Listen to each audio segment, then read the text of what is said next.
Air hostess बहू। लंबी गोरी सुंदर दिखने वाली आन्या को एयर होस्टेस बनने का शौक था। वो दिन हो या रात सिर्फ एयर होस्टेस बनने के सपने देखती, वैसे ही वीडियो देखती और वैसे ही बोला करती थी। एक बार उसे देखने लड़के वाले आते हैं। आन्या बेटा आओ, मेहमान आ गए हैं। आन्या बाहर आती है। वो एयर होस्टेस की ड्रेस पहनी होती है। आन्या मेहमानों से बिल्कुल एयर होस्टेस की तरह बात करती है। आप सभी लोगों का हमारे शर्मा हाउस में स्वागत है। उम्मीद है आप लोगों को हमारे घर की मेहमान नवाजी के साथ ही मैं काफी पसंद आऊंगी। आप लोगों से निवेदन है कि अगले आदेश तक अपनी सीट की बेल्ट बांध ले, हम जल्द ही उड़ने वाले हैं। होने वाली सास बोल पड़ती है। उड़ने वाले हैं? अरे कहाँ उड़ने वाले हैं? ये किसी घर में आए हैं या प्लेन में? क्या है भाई साहब, ये आपकी बेटी को क्या हो गया है? तब आन्या की माँ जवाब देती है। वो क्या है ना, थोड़ी मजाक या किस्म की है हमारी बेटी। वो तो दिख ही रहा है। वैसे क्या आन्या बेटी, एयर होस्टेस हो क्या आप? हो नहीं, पर हो जाऊंगी। 2 राउंड क्लियर है, बस अब तीसरे राउंड के बाद ज्वाइनिंग, फिर मैं बन जाऊंगी एयर होस्टेस।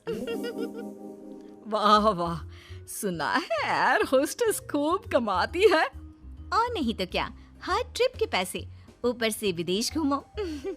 मैं तो जल्द ही उड़ जाऊंगी। आन्या की बात सुनकर सास को लालच आ जाता है। वो मन ही मन सोचती है, मजा आ जाएगा, मैं भी बहू के साथ कभी अमेरिका तो कभी कनाडा। उधर आन्या मन में सोच रही होती है, ये रिश्ता मेरे लिए ठीक रहेगा। चुस्त लग रही है बुढ़िया, अपना घर संभालेगी, मैं प्लेन में, ये घर में। और फिर हंसते हंसते ही आन्या के मुंह से निकल जाता है, वो क्या है ना, मुझे तो रिश्ता मंजूर है जी। अरे बेटा, तूने तो मेरे मुंह की बात छीन ली। मुझे भी तो बहू के रूप में बहुत मंजूर है। तो बताइए कब की टिकट कटनी है मेरी? अरे कोई मुझसे भी तो पूछ ले कि मुझे शादी करनी है कि नहीं। ओह माय गॉड, एक एयर होस्टेस ने शादी के लिए हाँ कर दी है, तो तुमसे क्या पूछना। खैर अब मैं चलती हूँ, नमस्कार। आन्या का एयर होस्टेस बनने वाला भूत चढ़ता ही चला जाता है।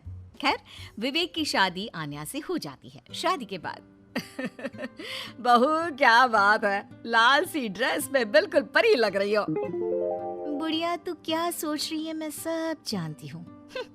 ये मेरे साथ लटकना चाहती है, गंवार कहीं की। अरे क्या सोच रही है बिटिया, मुझे घूर घूर कर देख रही है। अच्छा मैं ये कह रही थी कि मैंने सुना है वैष्णो देवी जाने के लिए प्लेन से जाओ तो 2 घंटे में दर्शन हो जाते हैं। वो क्या है ना, माता के दरबार में मत्था टेकने का मन था। हाँ हाँ क्यों नहीं, मैं टिकट करती हूँ ना आपकी। बहू वहाँ से चली जाती है। रात को खाने के टेबल पर सभी से निवेदन है कि खाने का सामान परोस दिया गया है, जल्दी जलपान कर ले, सहयोग के लिए शुक्रिया।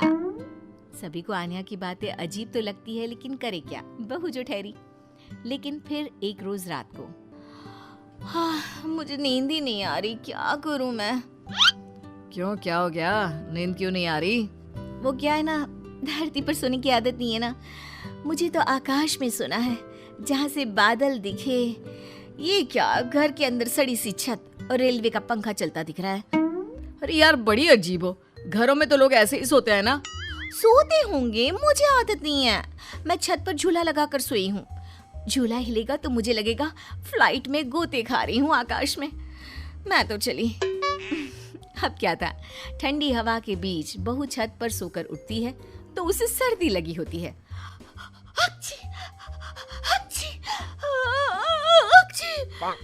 अरे क्या हो गया बहू, तू तो बोल रही थी मुझे जम्मू लेकर जाएगी, तू तो पहले से ही बीमार होकर बैठ गई। मैंने तो पैकिंग भी कर ली है, अब उड़ा कर ले चल। यहाँ नाक की दही बनी हुई है और इन्हें जम्मू घूमना है। हाय रे, लगता नहीं कि ये एयर होस्टेस बहू कभी मुझे प्लेन की सैर भी कराएगी। अरे क्या हो गया माँ, काहे रोई जा रही हो? बेटा मैंने सोचा था कि बहू उड़न खटोले में लेकर मुझे घूमेगी, लेकिन इसके नखरे झेलते झेलते मैं तो थक गई हूँ। तभी बहू आ जाती है। हक जी! आप लोग खड़े क्यों हो? मुझे खड़े हुए लोग देखने की आदत नहीं है। कृपया अपनी अपनी सीट पर बैठ जाए और खिड़की से बाहर देखे, साथ ही सीट बेल्ट बांध ले। देखो आन्या, ये एयर होस्टेस वाली जॉब बाहर तक ठीक है, लेकिन तुम ये घर पर जो अजीब सा व्यवहार करती हो ना, ये मुझे बिल्कुल भी पसंद नहीं है। तुम क्या समझो मेरी नौकरी की कद्र?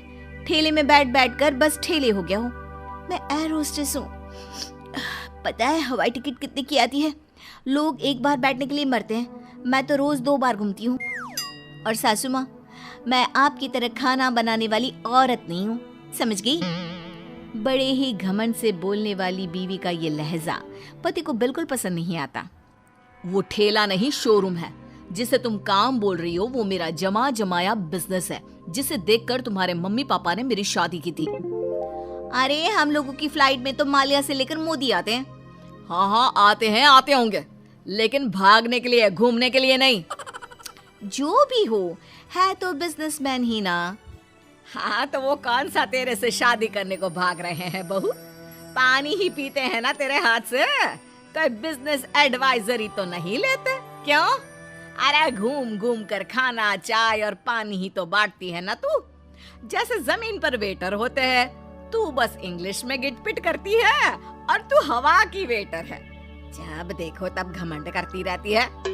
सास के मुंह से पहली बार कड़े शब्द सुनकर आन्या रोने लगती है कि तभी ससुर उसके सपोर्ट में आ जाते हैं।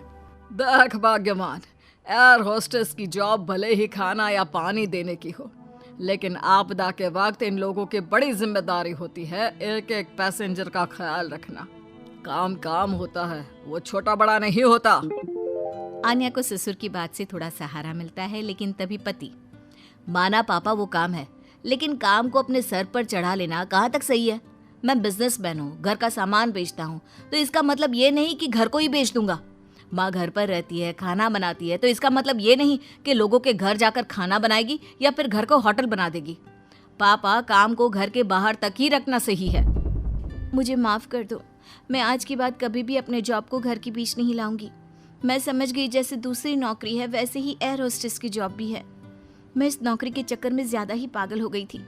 मैं वादा करती हूँ, मैं या तो ये नौकरी नहीं करूंगी या फिर अपनी हद में ही रहूंगी।